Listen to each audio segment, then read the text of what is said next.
அன்பானவர்களே, இயேசு கிறிஸ்துவின் நாமத்துக்கு ஸ்தோத்திரம் உண்டாவதாக. இந்த நாளுக்காக தேவனுக்கு நம்ம நன்றி சொல்வோம். இந்த உலகத்தில் நம்மளுக்கு ஒவ்வொருத்தருக்கும் ஒரு ஒரு கஷ்டம் இருக்கும், பயம் இருக்கும்.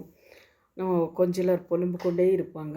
ஆனாலும் வசனம் என்ன சொல்லுது பாருங்க, தேவனுடைய தேவனுடைய வாக்குத்தத்தங்களை எல்லாம் இயேசு கிறிஸ்துவுக்குள்ளே ஆமேன் என்றும் அவருக்குள்ளே ஆமேன் என்றும் இருக்கிறது என்று 2 கொரிந்தியர் 1வது அதிகாரம் 20வது வசனத்தில் நம்ம பார்க்கலாம். ஆனால் தேவனோட வசனங்களெல்லாம் வாக்குத்தத்தங்கள் எல்லாம் ஆமேன் என்று இருக்கிறது அப்படின்னு சொல்லி இந்த தேவனுடைய நம்ம வேதத்தில் பார்க்கும்போது ஒவ்வொரு வார்த்தையிலும் வல்லமை உண்டு. ஒவ்வொரு வார்த்தையும் பரிசுத்தமானது. ஏன்னா அவரோட வாயில் வந்திருக்கிற அந்த வார்த்தைகளில் அந்த வாக்குத்தத்தங்களில் வல்லமை இருக்கிறது அப்படின்னு சொல்லி நம்மளுக்கு எல்லாருக்கும் தெரியும். அந்த வாக்குத்தத்தங்களெல்லாம் நம்ம சொல்லி சொல்லி ஜெபிக்கும்போது அதில் அற்புதங்கள் கூட நடக்கிறது அப்படின்னு சொல்லி நம்மளுக்கு தெரியும். அந்த வாக்குத்தத்தம் தான் தேவனுடைய வல்லமை அப்படின்னு கூட நம்மளுக்கு தெரியும். தேவனுக்கு வாயில் வந்திருக்கிற ஒவ்வொரு வார்த்தைகளும் இருபுறமும் கருக்குள்ள பட்டியத்தை போல கருக்கானது அப்படின்னு சொல்லி கூட நம்மளுக்கு தெரியும்.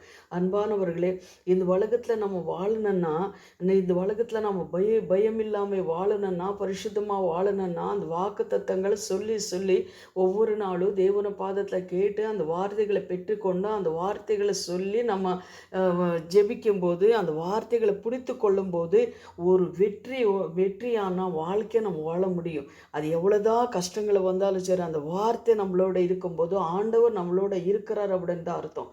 அதனால் இந்த உலகத்தில் நம்ம வெற்றி பெறணும் அப்படின்னு சொன்னால் அந்த வார்த்தைகள் நம்மளுக்குள்ளே இருக்கணும். அதே போல் நீங்கள் இன்னொரு வசனம் பாருங்கள், சங்கீதம் 1:2 கூட ஆண்டவர் சொல்கிறாரு, தாவீது சொல்கிறார் பாருங்கள், கர்த்தருடைய வேதத்திலே பிரியமாக இருந்து இரவும் பகலும் அவருடைய வேதத்திலே தியானமாக இருக்கிற மனுஷன் பாக்கியவன். அப்போ அவர் என்ன அவர் என்ன சொல்கிறாரு, தாவீது அந்த ருசி அவரை பார்த்துருக்கிறார். தாவீதுக்கு எவ்வளோ பாடுகளை வந்தாலும் உபதிரங்களை வந்தாலும் என்ன பண்ணார், வேதம் அவரோட இருந்தது. வேதம் அவரோட இருக்கும்போது தேவன் அவரோட இருக்கிறார் அப்படின்னு சொல்லி தான் நம்ம பார்க்குறோம். அதே போல் நான் பாருங்கள், இன்னொரு வசனத்தை கூட நம்ம பார்க்கும்போது ஏசாயா 44:24 நீங்கள் படித்து பாருங்கள், நீ என்னாலே மறுக்கப்படுவதில்லை அப்படின்னு சொல்லி கூட ஆண்டவர் சொல்கிறாரு. அப்போ எதுக்கு நீ என்னாலே மறுக்கப்படுவதில்லை அப்படின்றாருன்னா, வேதம் உன்னோட இருக்கும்போது நான் உன்னோட இருக்கும்போது நான் உன்னை மறுக்க மாட்டேன் அப்படின்னு சொல்லி ஆண்டவர் சொல்லுகிறார் அப்படின்னு சொல்லி நம்ம பார்க்குறோம்.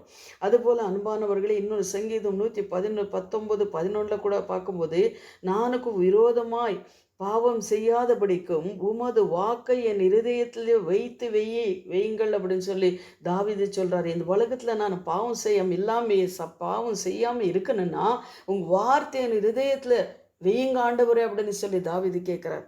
அதுபோல தான் வாக்கு தத்தம், நீங்கள் அது வாக்கு தத்தம், தேவனுடைய வாக்கு தத்தம் எல்லாமே இயேசு கிறிஸ்துவுக்குள்ளே ஆமேன் என்று அவருக்குள்ளே ஆமேன் என்று இருக்கிறது அப்படின்னு சொல்லி நம்ம பார்க்குறோம். அதுபோல தான் அன்பானவர்களே, இந்த வாக்கு தத்தங்களெல்லாம் நீங்கள் என்ன பண்ணுங்கள், நல்லா படித்து அதை தியானிக்கும் போது உங்களுக்கு ஒரு தைரியம் வரும், சமாதானம் வரும், சந்தோஷம் வரும். அப்போ இதில் 91 கூட நம்ம பார்க்குறோம் இல்லையா, வலது பக்கம் 1000 பேரும் இடது பக்கம் 10,000 பேர் இருந்தாலும் பொல்லாப்புடுக்கு நேரிடாது வாதேவன கூடாரம் அணுகாதுன்னு சொன்ன அந்த வசனங்களை அந்த வார்த்தைகள் எல்லாம் உங்கள் ஹிருதயத்தில் இருக்கும்போது எந்த ஒரு மனிதனாலும் சரி, எந்த ஒரு அசுத்தாவியானாலும் சரி, எந்த ஒரு வியாதியானாலும் சரி நம்மக்கிட்ட வர முடியாதுன்ற ஒரு தைரியம் நம்மளுக்கு இருக்கணும். இப்போ நம்ம ஜெபிக்கலாம். எங்களை அதிகமாக நேசிக்கிற பரலோக பிதாவே, சர்வவல்லமுள்ள தேவாதி தேவனே, இந்த காலை வேளையில் இந்த வார்த்தை கேட்குற ஒவ்வொரு பிள்ளைங்களுக்கு கர்த்தாவே ஆண்டவரே, தேவனுடைய வாக்குத்தத்தமான அந்த வார்த்தைகள் ஒவ்வொருத்தரும் பிடித்து கொண்டு ஜெபிக்க கர்த்தாவை கிருபை தாங்க சுவாமி. அப்பா, அவங்களுக்கு எந்த கர்த்தாவை என்ன பிரச்சனைகள் போராட்டங்கள் இருந்தாலும் சரி கர்த்தாவை, இந்த வார்த்தைகளை அவங்களுக்கு கர்த்தாவை நீர் அனுப்பி நீங்கள் சுகமாக்குற தேவன் ஆண்டவரே, நீர் வார்த்தை அனுப்பி நீர் சுகமாக்குங்க ஆண்டவரே. ஸ்தோத்திரமப்பா, அந்த வார்த்தைகளை பிடித்து கொண்டு அவங்க ஜெபிக்கும் போது தகப்பனே, நீர் அற்புதங்களை செய்கிற தேவனாக இருக்கிறேன். அதற்காக உங்களுக்கு நாங்கள் நன்றி செலுத்துகிறோம் சுவாமி. இயேசுவின் நாமத்தினாலே பிதாவே, ஆமேன். God bless you. இந்த வசனங்கள்லாம் படித்து தியானிங்க. ஆமேன்.